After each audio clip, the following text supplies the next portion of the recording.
Azərbaycan dilində danışan hər kəsə salam. Bugündən yeni layihəmiz başlayır. Redaktorda sözlərin düzgün yazılışı, tələffüzü və mənalarından danışacağıq. Beləliklə, yeni layihəmiz efirdədir.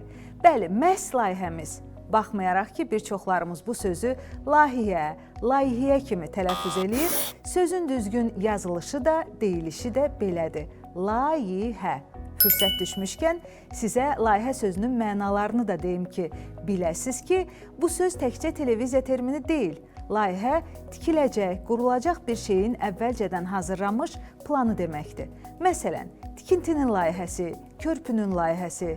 Bundan başqa, layihə həm də hər hansı bir qərarın və ya sənədin əvvəlcədən hazırlanmış təxmini mətni mənasını da verir. Məsələn, qərarın layihəsi, nizamnamənin layihəsi, müqavilənin layihəsi və s.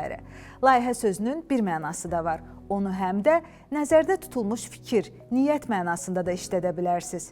Məsələn, Məmməd Səid Ordubadi yazırdı. Qızıl Arslanın tabutu aralıqdan qaldırılmadan İraqlılar məmləkəti bölüşdürmək üçün layihə düzəldirlər. Beləliklə, artıq layihə sözünü harda və necə istifadə edəcəyimizi daha yaxşı bilirik. Qaldı onu doğru tələffüz etmək. Layihə. İstəsəniz, laylay sözü ilə yadda saxlaya bilərsiniz. Amma mənim sizə laylay demək fikrim yoxdur. Azərbaycan dili ilə bağlı hələ çox şeylər öyrənəcəyik.